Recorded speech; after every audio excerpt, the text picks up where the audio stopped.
నమస్కారం Telangana capital news కి స్వాగతం. ముందుగా ముఖ్యాంశాలు. సిద్దిపేట, కరీంనగర్, హనుమకొండ జిల్లా కలెక్టర్లు అధికారులతో మంత్రి పొన్నం ప్రభాకర్ సమీక్ష.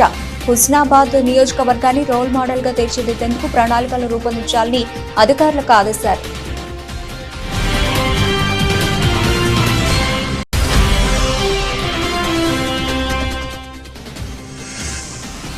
కావలి పట్టణంలో త్వరలోనే క్రీడా స్టేడియం నిర్మిస్తాం. అంతర్జాతీయ స్థాయిలో క్రీడాకారులను తయారు చేస్తామన్న మంత్రి రామ్ ప్రసాద్ రెడ్డి.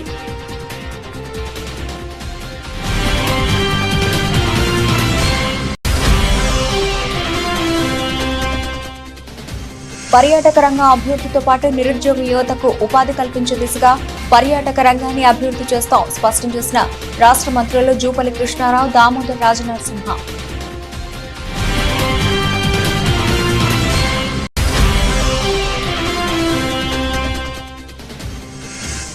చంద్రబాబు కేంద్రాన్ని ప్రత్యేక హోదా ఎందుకు అడగలేదు? చంద్రబాబును నిలదీసిన వైఎస్ఆర్సీపీ మాజీ ఎమ్మెల్యే సుధాకర్ బాబు.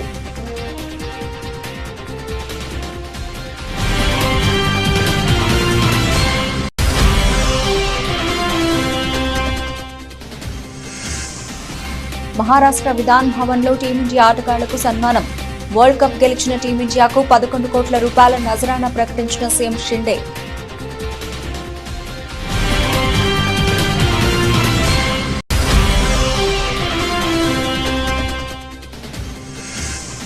ప్రియురాలు లావణ్య ఆరోపణలపై స్పందించిన రాజ్ తరుణ్. ఆ అమ్మాయిని తాను మోసం చేశాననడంలో నిజం లేదని వివరణ.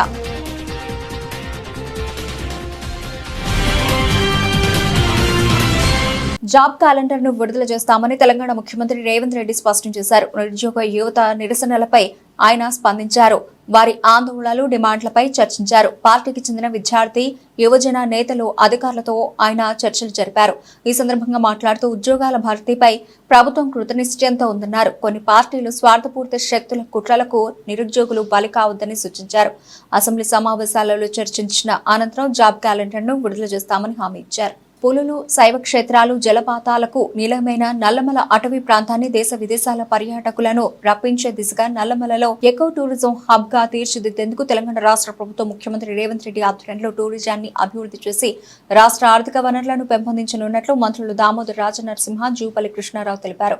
నాగర్ కర్నూలు జిల్లా నల్లమలలో పర్యాటక రంగం అభివృద్ధికై ఉమ్మడి మహబూబ్ నగర్ జిల్లాకు చెందిన ఎమ్మెల్యేలతో కలిసి మంత్రులు జూపల్లి కృష్ణారావు, దామోదర్ రాజనరసింహ నాగర్ కర్నూలు జిల్లా అచ్చంపేట నియోజకవర్గంలోని రంగాపూర్ గ్రామంలోని ఉమామహేశ్వర దేవస్థానాన్ని, నిరంజన్ షావలి దర్గాను దర్శించుకున్నారు. అనంతరం నల్లమల అటవీ ప్రాంతంలోని వౌరాపూర్ పెంట వరకు జంగల్ సఫారీ వాహనంలో మంత్రులు, ఎమ్మెల్యేల అధ్యయన బృందం పర్యటించి నల్లమల అటవీ ప్రాంతంలో పలు పర్యాటక ప్రదేశాలను పరిశీలించారు. అక్కడే పర్యాటక శాఖ మంత్రి జూపల్లి కృష్ణారావు మాట్లాడుతూ నల్లమల అటవీ ప్రాంతంలో అందమైన, అత్యంత రమణీయమైన పర్యాటక వనరులు ఉన్నాయని, దేశ విదేశాల పర్యాటకులను నల్లమల ప్రాంతంలో సందర్శించే విధంగా తెలంగాణ ప్రభుత్వం రాష్ట్ర ముఖ్యమంత్రి రేవంత్ రెడ్డి ఆధ్వర్యంలో పర్యాటక రంగాన్ని అభివృద్ధి చేసి నల్లమల ప్రాంతం ప్రపంచ దేశాల పర్యాటకులకు తెలిసే విధంగా తీర్చిదిద్దనున్నట్లు మంత్రి జూపల్లి కృష్ణారావు తెలిపారు. టూరిజం జిల్లా కలెక్టర్ గారు, జిల్లా ఎస్పీ గారు, టోటల్ టూరిజం యంత్రాంగం కూడా ఇక్కడ రావడం జరిగింది. అంటే తెలంగాణ రాష్ట్రంలో అద్భుతమైనటువంటి పర్యాటక ప్రదేశాలు, అందులో ఈ నల్లమల్ల ఫారెస్ట్ కూడా ప్రముఖమైంది. ఎన్నో అవకాశాలున్నా కూడా ఇప్పటికి కూడా పర్యాటకులను రప్పించే దాంట్లో గత ప్రభుత్వాలు కూడా విఫలమైనవి. ఈనాడు గౌరవ ముఖ్యమంత్రి రేవంత్ రెడ్డి గారి నాయకత్వంలో ఈ టూరిజంను కూడా ఒక ఇండస్ట్రీ కింద, ఎందుకంటే టూరిజం ప్రమోషన్ ద్వారా నిరుద్యోగ యువతకు ఉద్యోగాలు కల్పించడం, ఉపాధి అవకాశాలు కల్పించడం, రాష్ట్రానికి సంబంధించి రాష్ట్ర ఆదాయం కూడా పెంపొందే అవకాశం.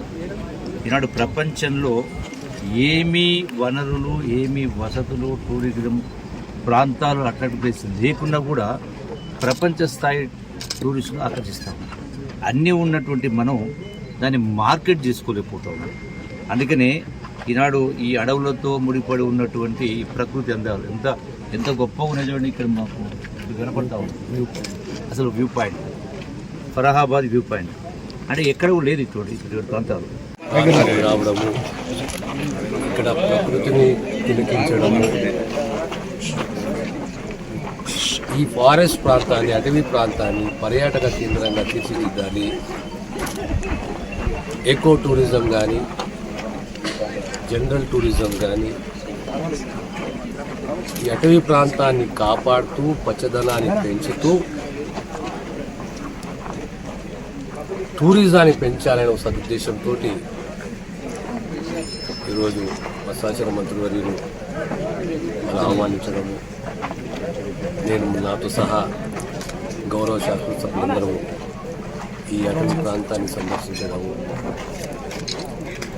ఇది ప్రధానంగా మర్నూర్ వ్యూ పాయింట్ అంటారు, ఫరహాబాద్ వ్యూ పాయింట్ అంటే పచ్చదనం కింద పెద్ద వాస్ట్ ఏరియాలో పచ్చదనము అంటే ఎంత అట్రాక్టివ్గా ఉన్నది, ఎంత పొటెన్షియాలిటీ ఉన్నది, ఎంత పెంచగలుగుతాము, టూరిజాన్ని పెంచాలి అనే సదుద్దేశము ఆలోచన రాష్ట్రం. వైఎస్ఆర్సీపీ అధ్యక్షులు వైఎస్ జగన్ ని తన క్యాంపు కార్యాలయంలో ముద్రగడ పద్మనాభం, కాసు మహేష్ రెడ్డి కలిశారు. వారితో పాటు వైసీపీ ముఖ్య నాయకులు, ఇటీవల ఎన్నికల్లో పోటీ చేసిన అభ్యర్థులు హాజరయ్యారు.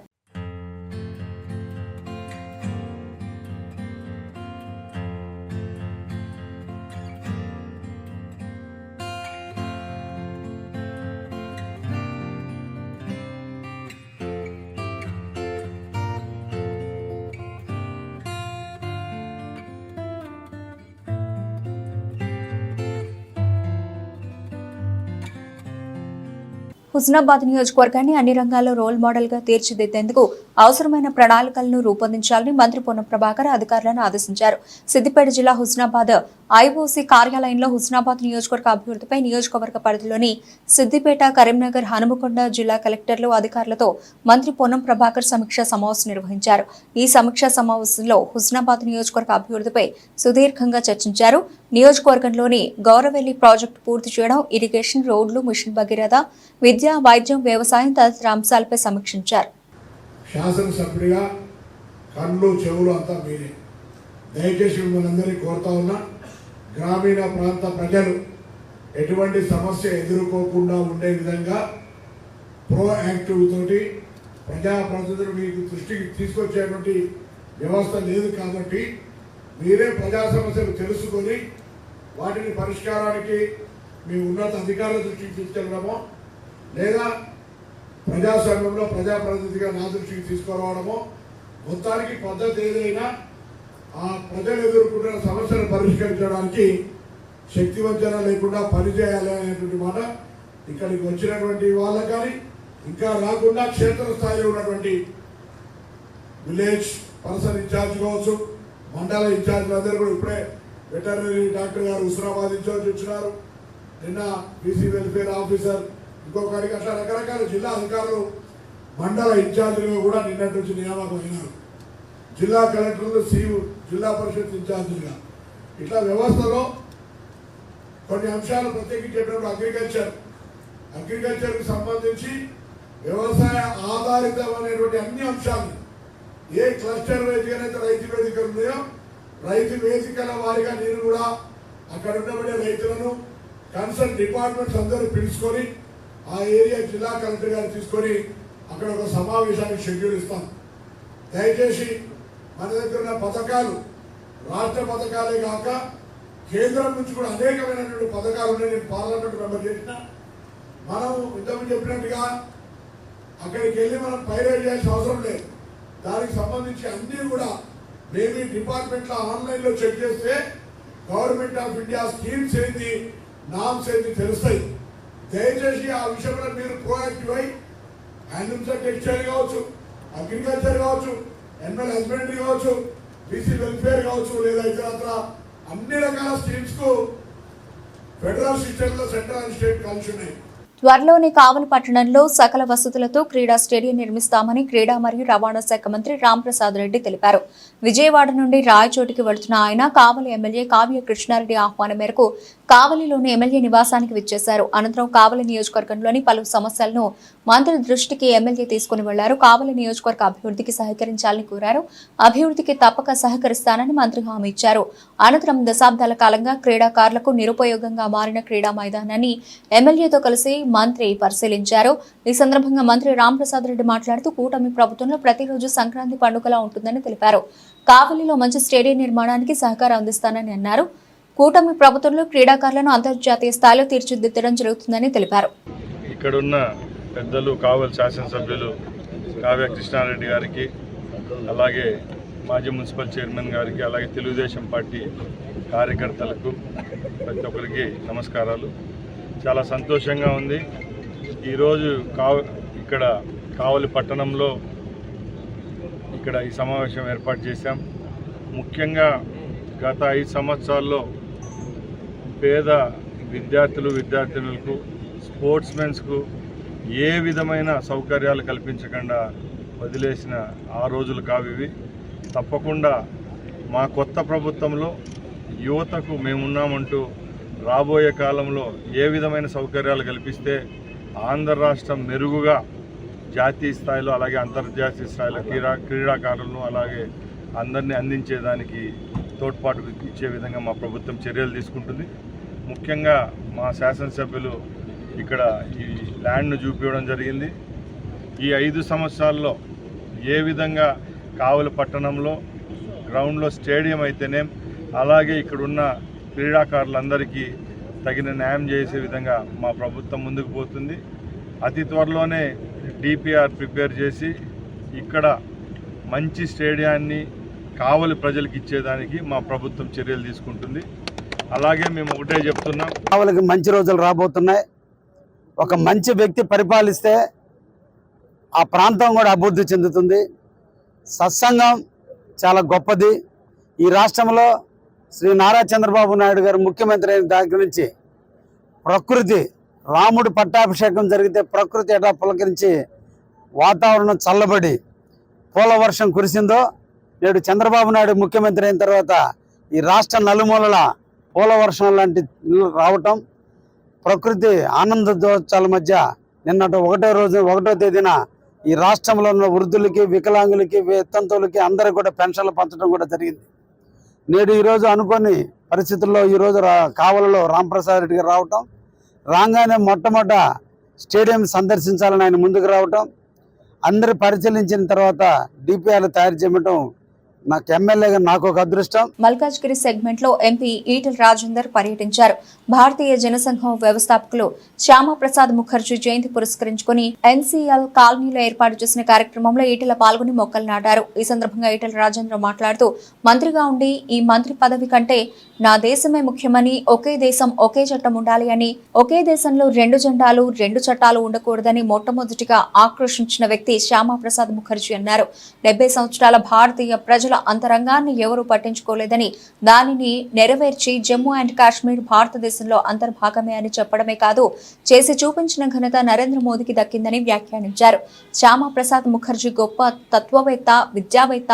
వారు ఉపాధ్యాయ కలిసి జనసంఘ్ ఏర్పాటు చేసి భారతీయులందరినీ ఏకీకరణ చేయడంలో కీలక పాత్ర పోషించిన మహోన్నత వ్యక్తి అని కొనియాడారు.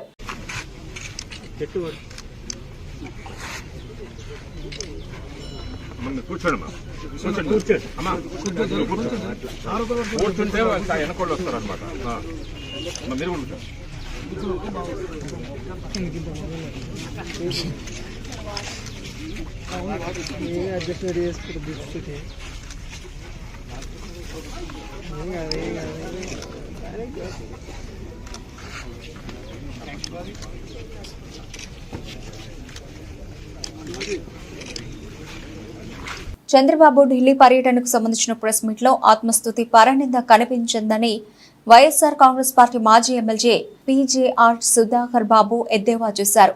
టీడీపీ అధికారంలోకి వచ్చి నెల రోజులైందని, వారు ప్రజలకు ఇచ్చిన హామీల అమలు కోసం ఆంధ్ర రాష్ట్ర ప్రజలు ఆశగా చూస్తున్నారని ఆయన అన్నారు. సుధాకర్ బాబు వైఎస్ఆర్ కాంగ్రెస్ పార్టీ కేంద్ర కార్యాలయంలో మీడియాతో మాట్లాడారు.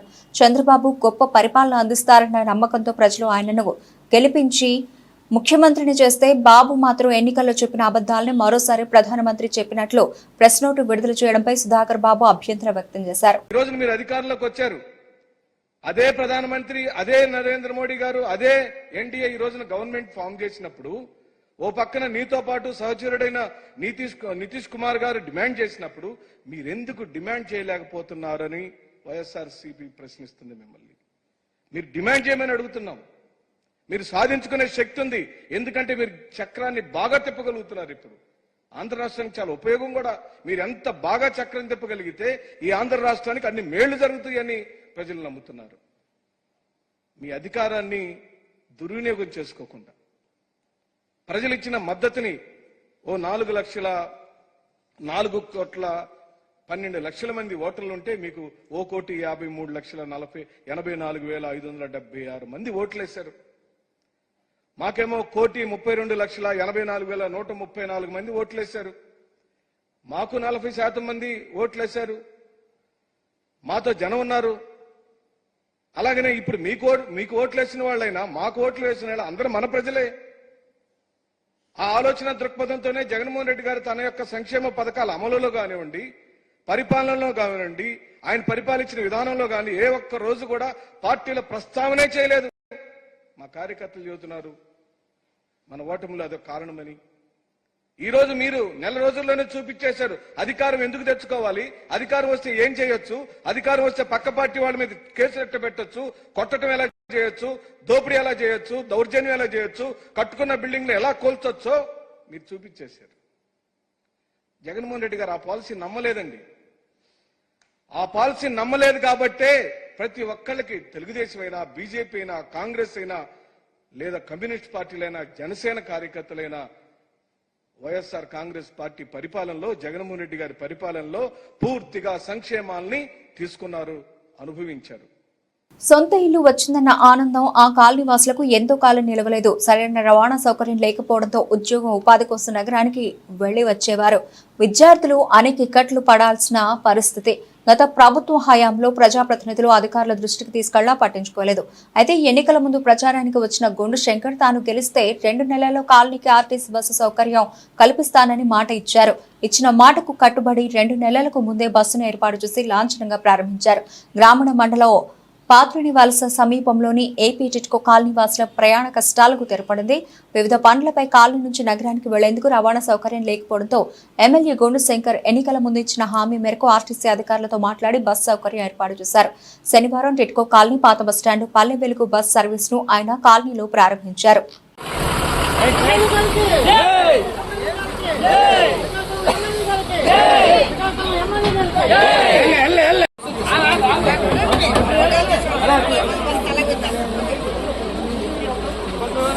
శ్రీకాకుళం నియోజకవర్గంలో ఇక్కడ పాత్రిక దగ్గర ఉన్న టిట్కో ఇల్లు దాదాపు 500 మంది ఇక్కడ ఆక్యుపేషన్లోకి వచ్చారు. అయితే వీరికి మౌలిక వసతులు కానీ, ట్రాన్స్పోర్టేషన్ కానీ చాలా ఇబ్బందులు పడుతున్నారని తెలిసింది. ఎలక్షన్ ముందు నాకు అడగడం జరిగింది. అయితే వీళ్ళకి రవాణా సౌకర్యార్థం ఆర్టీసీ బస్సు వచ్చే విధంగా మేము ప్రయత్నిస్తామని చెప్పడం జరిగింది. ఈ సందర్భంగా నేను రాష్ట్ర మంత్రివర్యులు అచ్చెన్నాయుడు గారి దృష్టికి, అలాగే కేంద్ర మంత్రివర్యులు రామ్మోహన్ రెడ్డి గారి దృష్టికి కూడా నేను పెట్టడం జరిగింది. తరువాత ఆర్టీసీ ఆర్ఎంఓ గారు, అలాగే డిఎం గారు అందరితో మీటింగ్ పెట్టి వారికి నేను నిర్ణయించుకున్న వెంటనే తక్షణమే వారు వచ్చి దీన్ని మొత్తం ఈ ఇన్స్పెక్షన్ చేసి ఈ రూట్ని వెంటనే అప్రూవల్ చేసి ఈరోజు బస్సు కూడా ఈ టిడ్కో కాలనీ నుండి ప్రారంభించినందుకు ముందుగా ఆర్టీసీ అధికారులందరికీ కూడా, శ్రీకాకుళం ఆర్టీసీ డిపో మేనేజర్ గారు మల్లికార్జునరావు గారికి, ఆర్ఎంఓ గారికి అందరూ కూడా పేరు పేరున నా హృదయపూర్వక ధన్యవాదాలు. అలాగే అచ్చెన్నాయుడు గారికి, రామ్మోహన్ రెడ్డి గారికి కూడా ప్రత్యేకమైన అభినందనలు, ధన్యవాదాలు తెలియజేసుకుంటూ ఈ అవకాశాన్ని ప్రయాణికులందరూ కూడా ఉపయోగించుకొని మళ్ళీ బస్సు సక్రమంగా తిరిగేటట్టు అందరూ సహకరించాలని కూడా కోరుకుంటూ, ఇంకా ఏవైతే మౌలిక వసతులు కల్పన, రేషన్ డిపో కానీ, అలాగే కొన్ని దగ్గరలో స్నేక్స్ అవన్నీ వస్తున్నాయి. అక్కడ జంగిల్ క్లియరెన్స్ లేదన్నారు, వాటి మీద. అలాగే వాటర్ కానీ పవర్ కానీ అన్ని విషయాలు ఇక్కడ అంగన్వాడీ సెంటర్ కానీ, అలాగే హాస్పిటల్ పిహెచ్ సబ్ సెంటర్ కానీ, అలాగే ఏదైనా అన్ని విషయాలు. అలాగే ఇక్కడ ఒక సచివాలయం, దీనికి ఇక్కడ దగ్గరలో ఉన్న పాత్ర వాళ్ళకి అనుసంధానం చేయడానికి ఇవన్నీ విషయాలు నేను కూలంకషంగా రేపు మంగళవారం కూడా మళ్ళీ మున్సిపల్ కమిషనర్ గారితో మీటింగ్ పెట్టి చర్చించి అన్ని విధాలుగా ఇక్కడ ప్రజలకు ఎటువంటి ఇబ్బంది లేకుండా చేసేటట్టు నేను బాధ్యత తీసుకుంటాను. మీరు కూడా అందరూ ఈ బస్సు ప్రయాణం సక్సెస్ఫుల్గా రన్ అయ్యేటట్టు అందరూ సహకరించాలని కోరుకుంటూ అందరికీ ధన్యవాదాలు. మాజీ ముఖ్యమంత్రి జగన్మోహన్ రెడ్డి నెల్లూరు జైల్లో ఉన్న మాజీ శాసనసభ్యులు పిన్నెల్లి రామకృష్ణారెడ్డిని పరామర్శించిన అనంతరం మాట్లాడిన వ్యాఖ్యలపై స్పందించిన మాచర్ల శాసనసభ్యులు జూలకండి బ్రహ్మానందరెడ్డి మీడియా సమావేశం నిర్వహించి మాట్లాడుతూ జగన్తో నీతులు చెప్పించుకునే స్థితిలో మేము లేమని, పాత కేసులన్నీ తిరగతోడుతాం, అక్రమాలకు అండగా నిలిచిన వారు విచారణ ఎదుర్కోవాల్సిందే. పులివెందుల ఎమ్మెల్యే దమ్ముంటే మాచర్లకు వస్తే మీ శుద్ధపూస ఉంగరాల బ్రదర్స్ గుడుంబ శంకర్లు మాచర్లను చెరబట్టిన అక్రమాలు, అన్యాయాలు ఆధారాలతో సహా చూపిస్తానని ఓ వేదిక ఏర్పాటు చేయమంటావా అంటూ మాచర్ల ఎమ్మెల్యే జూలకండి బ్రహ్మారెడ్డి పులివెందుల ఎమ్మెల్యే జగన్మోహన్ రెడ్డికి సవాల్ విసిరారు. సమావేశంలో పట్టణ అధ్యక్షులు కొమెర దుర్గారావు, జిల్లా ఎస్ఎస్ఎల్ అధ్యక్షులు సాతులూరు కుమార్, జిల్లా బీసీసీఎల్ అధ్యక్షులు Munna Rambabu Yadav, councillor Madar Sahab, Telugudesam party senior నాయకులు మతికప్పు వెంకటరామరెడ్డి, నేరెళ్ల వీరస్వామి, అలాగే గుండాల శ్రీనివాస్ యాదవ్, ఎనుమల కేశవరెడ్డి, సురేష్, అంజీ, లాలా, వినోద్, తెలుగుదేశం, జనసేన, బీజేపీ నాయకులు, కార్యకర్తలు పాల్గొన్నారు. మాజీ ముఖ్యమంత్రి జగన్మోహన్ రెడ్డి గారు తన సహచరుడిగా ఉన్న మాచర్ల మాజీ శాసనసభ్యుడు పిన్నెల్లి రామకృష్ణారెడ్డిని నెల్లూరు జైల్లో పలకరించడానికి ముందుకొచ్చాడు. ఈ రాష్ట్రంలో ఆయన ముఖ్యమంత్రిగా ఉన్నప్పుడు ఆడబిడ్డల మాన ప్రాణాలకి, బలహీన వర్గాల మీద దాడులు జరిగినప్పుడు కానీ, ఒక దళిత డాక్టర్ సుధాకర్ని వేధించి చంపినప్పుడు కానీ, వాళ్ళ ఎమ్మెల్సీ మరి డోర్ డెలివరీ చేసినప్పుడు కానీ, తన అక్కని అవమానించారు, అసభ్యంగా ప్రవర్తిస్తున్నారు అని చెప్పేసి ఒక పసిబిడ్డ మరి భావోద్వేగంతో తన అక్కని కాపాడే ప్రయత్నం చేసినప్పుడు, సజీవ దహనం చేసినప్పుడు రేపల్లెలో ఎప్పుడూ బయటికి రాల మరి ఈ ముఖ్యమంత్రి గారు. ఈరోజు రాష్ట్రంలో అనేక కష్టాలు, బాధలు, కేసులు, సాధింపులు, వేధింపులు, ఆర్థిక నష్టాలు అన్నీ చవి చూసిన తెలుగుదేశం పార్టీ నాయకులు, కార్యకర్తలు మౌనంగా మా నాయకుడి ఆదేశం మేర మేము ఎక్కడా కూడా హింసను ప్రేరేపించకుండా ఉండబట్టే ఈరోజు ఈ రాష్ట్రం ఈ విధంగా ఉంది. మేము అడుగుతా ఉన్నాం, నువ్వు 99% హామీలు అమలు చేసావు కదా, ఆ 1% ఏదో సెలవియండి, మేము కూడా తెలుసుకుంటాం. హీరో రాజ్ తరుణ్ తనను పెళ్లి చేసుకుంటానని చెప్పి మోసం చేశాడంటూ లావణ్య అనే యువతి నార్సింగి పోలీసులకు ఫిర్యాదు చేయడం తెలిసిందే. దీనిపై హీరో రాజ్ తరుణ్ స్పందించారు. ఇందులో తన తప్పేమీ లేదని, అందుకే ధైర్యంగా ముందుకు వచ్చి మాట్లాడుతున్నానని స్పష్టం చేశారు. ఆ అమ్మాయిని తాను మోసం చేశాననడంలో నిజం లేదని అన్నారు. అయితే లావణ్యతో తాను రిలేషన్లో ఉన్నది నిజమేనని, 2014 నుంచి 2017 వరకు తాము సంబంధంలో ఉన్నామని రాజ్ తరుణ్ వెల్లడించారు. ఆ తర్వాత తమ మధ్య ఎలాంటి శారీరక సంబంధం గానీ, మరి ఇతర సంబంధాలు గానీ లేవని స్పష్టం చేశారు. కానీ లావణ్య తనను బెదిరిస్తూ ఉండేదని, అయితే తాను పరువు కోసం ఇవన్నీ భరించానని తెలిపారు. ఆ తర్వాత ఆమె డ్రగ్స్ వాడటం మొదలుపెట్టిందని, ఆమెపై డ్రగ్స్ కేసు కూడా ఉందని వివరించారు. ఆ డ్రగ్స్ కేసు కూడా నేను పట్టించానని ఆమె ఆరోపించింది. మరో అబ్బాయిని పెళ్లి చేసుకోవాలనుకుని ఆ విషయంలో పోలీస్ స్టేషన్ వరకు వెళ్ళింది. దానికి సంబంధించిన FIR ను కూడా నేను సేకరించాను అని రాజ్ తరుణ్ వివరించారు. ఆవిడ దగ్గర ఉండాలి. ఏంటంటే మీకు మీ పేరెంట్స్ కి చాలా చాకరీ చేశాను నేను, నన్ను పట్టించుకోలేదు వాళ్ళు అంటున్నాను. మళ్ళీ చెప్తున్నాను, కాదు, అబద్ధం. ఆ ఇంట్లో కూడా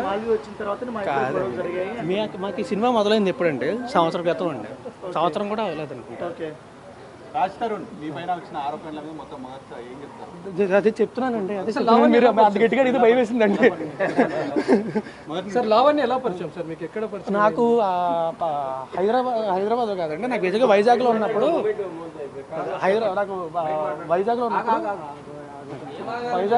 నాకు ఫేస్బుక్లో పరిచయం అండి. హైదరాబాద్ వచ్చింది.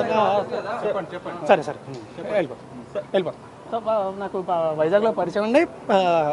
హైదరాబాద్ వచ్చిన తర్వాత ఇనీషియల్గా నేను ఒక దీనికోసం వచ్చినప్పుడు, సినిమా గురించి వచ్చినప్పుడు హైదరాబాద్ వచ్చినప్పుడు ఇనీషియల్గా అప్పటి నుంచి పరిచయం అండి నాకు.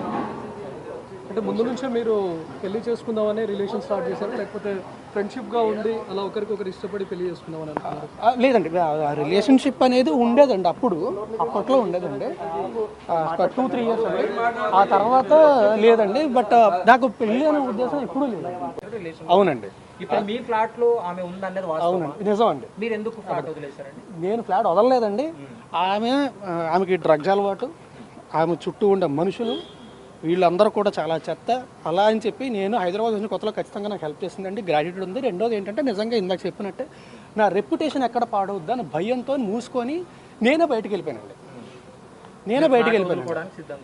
వదులుకోవడానికి సిద్ధంగా లేనండి. అమెరికా వెస్టిండీస్ సంయుక్తంగా నిర్వహించిన T20 వరల్డ్ కప్ టోర్నీలో విజేతగా నిలిచి స్వదేశానికి తిరిగి వచ్చిన టీమిండియాపై ప్రశంసల వర్షం కురుస్తోంది. తాజాగా వరల్డ్ కప్ గెలిచిన టీమిండియా జట్టుకు మహారాష్ట్ర ముఖ్యమంత్రి ఏక్నాథ్ షిండే 11 కోట్ల రూపాయల నజరానా ప్రకటించారు. ముంబైలోని మహారాష్ట్ర మిథాన్ భవన్ లో టీమిండియా ఆటగాళ్లు రోహిత్ శర్మ, సూర్యకుమార్ యాదవ్, యశస్వి జైస్వాల్, శివం దూబెల్ ను మహారాష్ట్ర ప్రభుత్వం ఘనంగా సత్కరించింది.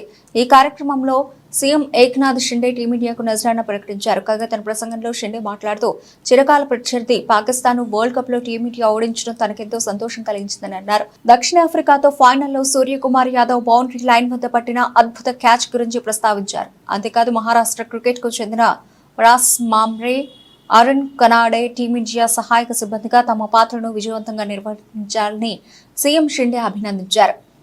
స్టాక్ మార్కెట్ తీవ్ర ఆటుపోట్లతో ట్రేడ్ అయినప్పటికీ నిఫ్టీ మాత్రం ఒత్తిడిని తట్టుకుని మరో జీవితకాల రికార్డు స్థాయిలో ముగిసింది. అయితే సెన్సెక్స్ మాత్రం రికార్డు స్థాయిల నుంచి దిగజారి 80,000 పాయింట్ల కన్నా దిగువన క్లోజ్ అయింది. ఇది మార్కెట్లో అనిశ్చిత స్థితిని తెలియజేస్తోంది. వరుసగా 3వ రోజు కూడా లాభపడిన నిఫ్టీ 21.70 పాయింట్ల లాభంతో జీవితకాల గరిష్ట స్థాయి 24,323.85 వద్ద ముగిసింది. నిఫ్టీ షేర్లలో 34 లాభాలతో ముగిశాయి. సెన్సెక్స్ మాత్రం 53.07 పాయింట్లు నష్టపోగా 79,996.60 వద్ద ముగిసింది. వారం మొత్తం మీద సెన్సెక్స్ 963.87 పాయింట్లు, నిఫ్టీ 313.25 పాయింట్లు లాభపడ్డాయి. బీఎస్ఈ స్మాల్ క్యాప్ సూచి 0.70%, మిడ్ క్యాప్ సూచి 0.75% లాభపడ్డాయి. రిలయన్స్ ఇండస్ట్రీస్ షేరు 3% లాభపడి 52 వారాల గరిష్ట స్థాయి 3,197.65 వద్ద ముగిసింది. ఈక్విటీ మార్కెట్లో అత్యంత విలువైనదిగా గుర్తింపు పొందిన ఈ షేరు మార్కెట్ క్యాపిటలైజేషన్ 48,723.54 కోట్ల రూపాయలు లాభపడి 21,51,562.56 కోట్ల రూపాయల వద్ద క్లోజ్ అయింది. బ్రిటన్ ముగించే ముందు హెడ్లైన్స్ మరోసారి. సిద్దిపేట, కరీంనగర్, హనుమకొండ జిల్లా కలెక్టర్లు, అధికారులతో మంత్రి పొన్నం ప్రభాకర్ సమీక్ష. హుస్నాబాద్ నియోజకవర్గాన్ని రోల్ మోడల్ గా తీర్చిదిద్దేందుకు ప్రణాళికలు రూపొందించాలని అధికారులకు ఆదేశారు.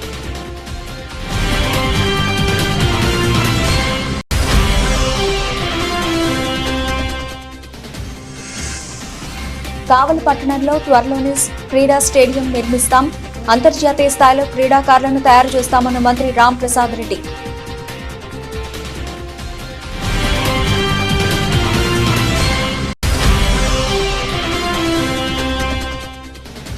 పర్యాటక రంగ అభివృద్ధితో పాటు నిరుద్యోగ యువతకు ఉపాధి కల్పించే దిశగా పర్యాటక రంగాన్ని అభివృద్ధి చేస్తాం స్పష్టం చేసిన రాష్ట్ర మంత్రులు జూపల్లి కృష్ణారావు, దామోదర్ రాజనరసింహ.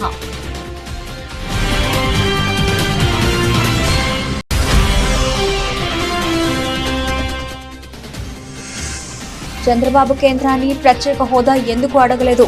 చంద్రబాబును నిలదీసిన వైఎస్ఆర్సీపీ మాజీ ఎమ్మెల్యే సుధాకర్ బాబు.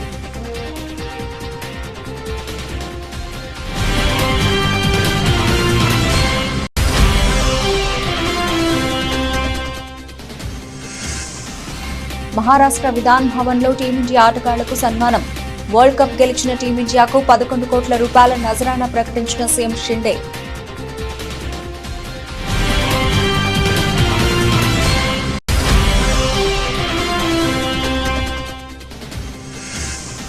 ప్రియురాలు లావణ్య ఆరోపణలపై స్పందించిన రాజ్ తరుణ్. ఆ అమ్మాయిని తాను మోసం చేశాననడంలో నిజం లేదని వివరణ.